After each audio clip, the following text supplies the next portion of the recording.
welcome everybody to another round of World of Tanks subscriber replays. My name, as always, is Maxwell, and today's first video is from the user, the Althammer. That's the Althammer, and he's driving the IS-3 on a standard battle on Hidden Village. Hidden Village being the new map that was added in 8.10. It's supposed to be modelled off Japan, even though no real tank battles took place on mainland Japan between any of the main nations. Well, I don't think between any of the nations. I think Japan escaped quite unscathed, like Britain, when it came to land warfare. Obviously, both of them got bombed to shit during World War II, but neither of them saw any major like tank battles or anything like that. So anyway, waffling on way too long. IS-3 being the Tier 8 heavy tank for the Russians. So before we get into this battle, the vlog video and the contest video is shaping up nicely, so that should be with you either Friday or Saturday. If I decide to bring it on Friday, then I may have to cut out a World of Tanks video to bring that, so I may decide to put it out on Saturday instead. But at the moment, Friday is the plan for that video, and that should have basically just a channel update, how we've done over this past year, and how the competitions are going to work. So, on to this replay at hand. Althammer's just taken up a position in the town down in the northern flank here. Most of the buildings in this town are destructible, so you have to be pretty careful here. And with the changes to 8.10, small walls and obstacles can be fired through, so you have to be extra careful now. Spots out a couple of enemy medium tanks in this town, but there's nothing really else of significance over here. So really, with the armor that he's got, he should just be able to bully these two guys away from their positions, especially with them being a tier and 2 tiers lower than himself. As you can see, the three of them, oh, nice snapshot on the move there, able to take out the A44 and pick up his first kill of the match.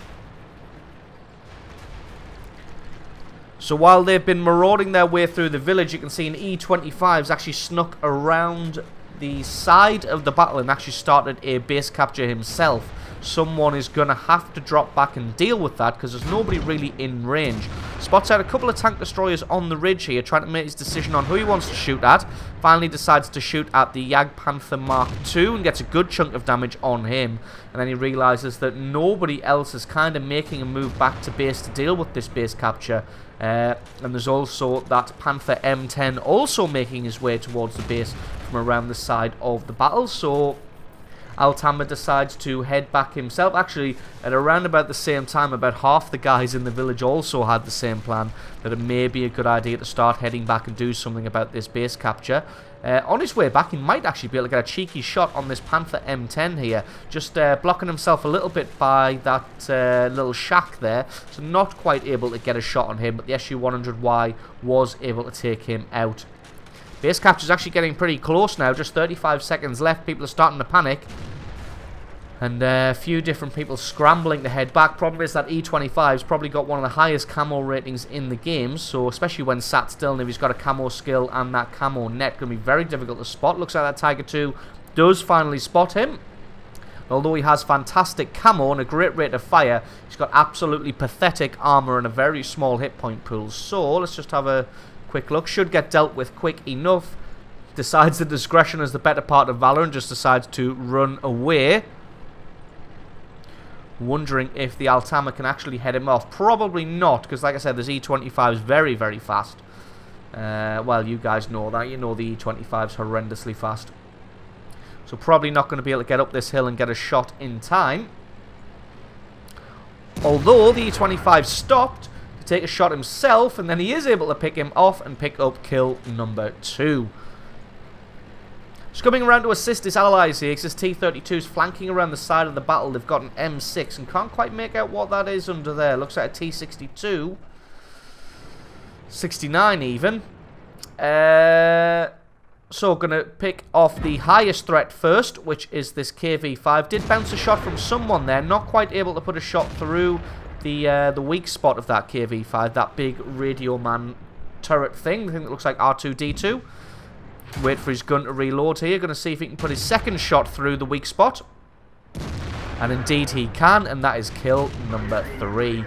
Although he's taking serious damage from the front now, so he's going to have to drop back behind this hill. Looks like that SU-100 missed his shot. Doesn't really realise that he's been spotted here, so Altama's going to take his time to aim. Oh, wow. Absolutely brilliant there. Gets an ammo rack from the front of that SU-100 and just takes that threat straight out. So a little bit of good luck when needed there by the Altama. So he's up front now, and he's going to have to try and repel the attackers. Going to see if he can get some damage on this T-32. As he backs off, indeed he can. Just makes the T-32 think twice about poking his head out again for a while. The looks like the enemy Black Prince has decided to flank around. Hopefully, the Altama can turn around, deal with the Black Prince, while the Tiger II holds off the T-32 and that Type 59, because if either of them decide to come around, they can probably attack him from the rear, but it looks like he's actually decided just to go full frontal with the Black Prince. Black Prince trying to outmaneuver him, but for some reason presented his side armor, which isn't the strong spot of the Black Prince. Not really a strong spot of any tank, to be honest. And that Type 59, realising that the IS-3 of Altama's moved off, decides to advance on that Tiger II. Altama blocked by the terrain there, so not able to get anything on that Type 59, but he may be able to get a shot on this T-32. But nope, they're able to double team the Tiger II and take him out, although the T-32, not really realising how much danger is in, sees him and decides to drop back just in time there. The corpse of that tank and the rock getting in the way there, so he's not taking any damage. AMX AC48 calling GG in the chat. Altama just saying not yet. Although it is looking pretty bad with just himself and this Tiger P left. Tiger P, I think, was in the village at the start and then came back with everybody else to defend. And he's just been kind of hanging around base since then.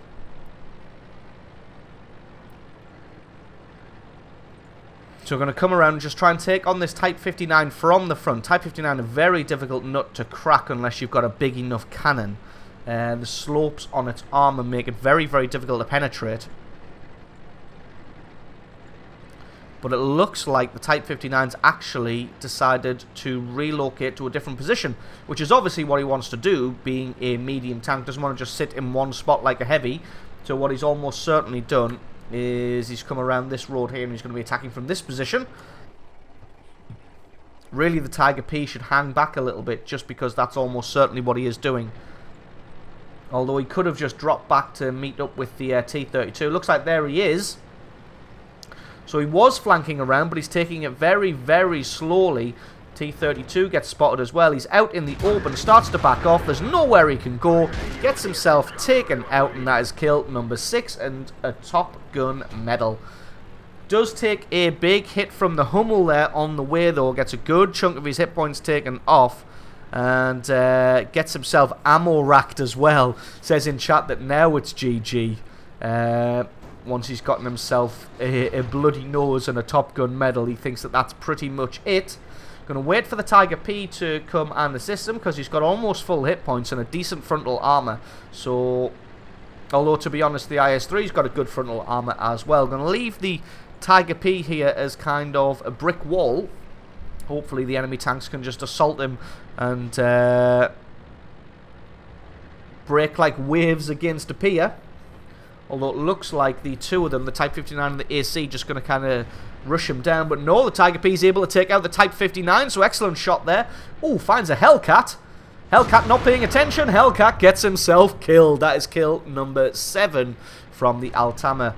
Got to be careful though, because this Hummel's going to be looking probably around about this way. He's probably actually the Hummel focused up around that Tiger P, so probably not able to swing his gun around quick enough. That Hellcat just getting punished there for not paying attention. Tiger P doing a great job of whittling down this AC-48, although the AC-48 is getting bits of damage through him. Just calling in the chat there that he's got 7 seconds left on his reload. That ammo rack really playing havoc. All the Tiger P needs to do here is just wait for the Altama to get into range. He can get one shot through his side armor, and that is going to be just the two of them versus the Hummel at that point. He's been spotted out, so the AMX knows he's here, started to turn around to face him, and the Tiger P takes him out, no trouble whatsoever.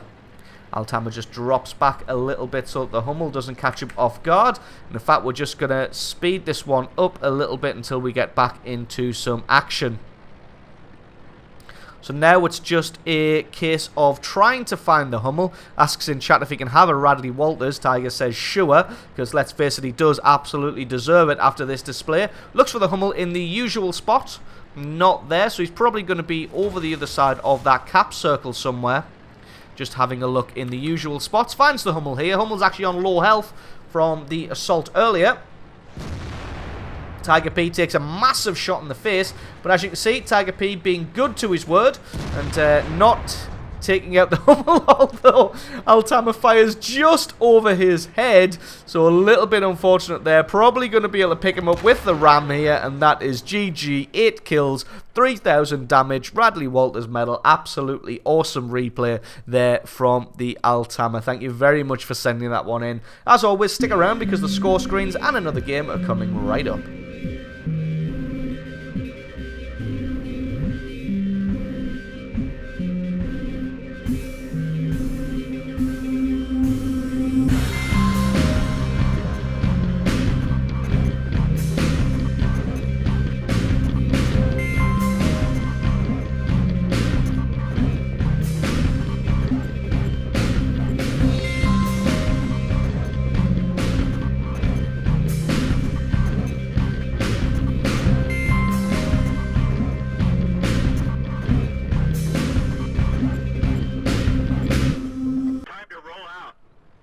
And our second replay of the days from the user Shadow Visigoth. That's Shadow Visigoth, and he is driving the T20 on an assault battle on Corellia. T20 being the tier 7 medium tank for the Americans. T20 was actually one of my favourite tanks. It's especially probably one of my favourite medium tanks. Probably enjoy this thing even more than the Cromwell. For its tier, it's got fantastic speed, good agility. Its armor's not particularly great, but then it is a medium tank. It's got a decent health pool, and its gun is good for its tier also. But anyway, onto this. But yeah, I had great fun playing in the in my T20. I was actually a little bit disappointed when I upgraded to the Pershing, but I probably just haven't given the Pershing enough time either, because the Pershing's pretty good medium tank as it happens as well. So Shadow going to be doing the regular medium tank thing of heading all the way to one of the flanks. Decides to take the south flank, as there's nobody else really here, and is just going to guard this section and spot anybody who comes around. Actually, a Panzer 38 NA sneaks up behind him. Not sure why the 38 NA didn't just run away there. He's actually come back for some more. Takes a massive shot through the face. Fires back. He's going to try in vain to reverse out of there, but there's going to be nothing he can do about it. And just gets himself killed to death, to be honest. Once he'd had his first shot and only damaged the tracks on a flush side armor shot, probably should have just used that time to run away. Very nice snapshot on the KV-13 there. So gun on this thing, pretty damn accurate. KV-13 shoots the rock there, so Shadow going to have enough time to pop out and take another shot at this KV-13. KV-13 again shoots the rock, but looks like he's got a faster reload than Shadow's T20 has. But at the moment, Shadow having the better time of it, just schooling the KV-13 in how to play peekaboo. It's another good shot through his turret, and KV-13 just shoots the rocks again. Starts to try and make a move, but he's going to expose his side armor there, and Shadow puts another shot through his side there. Just one more shot's going to be enough to take out this KV-13, but decides to play it carefully because he doesn't want to take any damage in return. Ooh, unfortunately just hits the strong part of the turret there, and all the gun mantlet. Just not quite able to put a shot through and do any damage, although the KV-13's left his rear and side exposed, and Shadow just able to take him out. Took out all 1,120 of his hit points and picked up kill number 2. Spots a Cromwell in the ditch here. Cromwell not really going to be a match one-on-one for a T20. He's had a better time of it than the KV-13 already, though, doing a little bit of damage. He's going to have to play this one a little bit smart because the Cromwell does have a considerably faster reload speed than this T20 does, so just playing on his terms here while his gun's reloading. Doesn't want to have himself exposed at all. Once his gun's almost reloaded, pops himself out there. Was a little bit too far down the hill to be able to run away, so decided just to go in for the ram. Cromwell gets in 2 good hits before he's reloaded, but he's finally able to take him out. Did take a considerable amount of damage from that Cromwell there, and you can see why the Cromwell is such a good medium tank. Takes off over half of the hit points of this T20 in a one-on-one duel, and the T20 only missed 1 shot. So it looks like the south flank is pretty much dealt with. There's nobody else really in this area, although it looks like the enemy team's committed quite a sizable force to the centre and the northern flank, so still going to have to play this one relatively carefully, just setting up here because there's a Chi Nu somewhere around here. Just going to wait to see if somebody spots him out, and then should be able to get some damage on him. But it looks like nobody's really playing the spotting game, so Shadow just decided to go forward himself. There we go, spots the Chi Nu. Can he get a shot on him? Doesn't look like he's... Oh, there we go. Looks like he is visible. And there we go. Kill number 4. So that's pretty much everybody in the south flank dealt with. Looks like and it's pretty even at the moment at 10 kills to 10. There's a Hellcat in the centre here. Going to see if he can get a shot on him. Can't quite see any part of him by the looks of it. Looks like he's just hiding safely behind a rock. Although there's a couple other allied team members who do have shots on him. So just going to let them finish him off. And there he is. Been picked up by that 30-02. So Shadow Visigoth just decides to move off and go artillery hunting. So going to be heading around this southern flank. Going to be heading to the hill here. Going to be heading up there and just spotting out whoever he can. Normally this is where you find the artillery, and there you go, spots out the M44. Going to get taken by surprise here, gets a good chunk of damage through him. M44 misses his shot. There is a Churchill Mark 7 on the left hand side, so you're going to have to be careful here, because even against the Churchill Mark 7, the T20 doesn't have formidable armor, so can't really afford just to try and take shot after shot. Luckily the Churchill 7 missed there, just deciding to ignore the M44 for a little bit, because he does have this Allied 3601 moving in. And there we go. The Allied 3601 picks up the M44 as he drops back. And that allows Shadow to invest 100% of his attention on this Churchill 7 here. Playing it carefully, only exposing himself enough so that he can get a shot on the rear armor, while the turret of the Churchill 7 is still behind the terrain. Able to finish him off, but got taken down to 90 hit points in the progress, and his gunner is dead. And there we go, just uses his med pack to heal up his gunner. Takes up a snipering position thanks to the spotting of the 30-02 there. Able to get a good shot through the side of that T29. And as long as that 30-02 stays alive, should be able to consistently put damage through the sides of these tanks there. It's a good hit on that IS-2. If he doesn't move, just wait for his gun to reload. Actually, the 30-02 takes out the IS-2, and now it's just the T29 left. Although he's not having much luck putting shots through the side armor of this T29. T29 is quite a formidable tank for its tier. T29 hiding, but not quite hidden enough.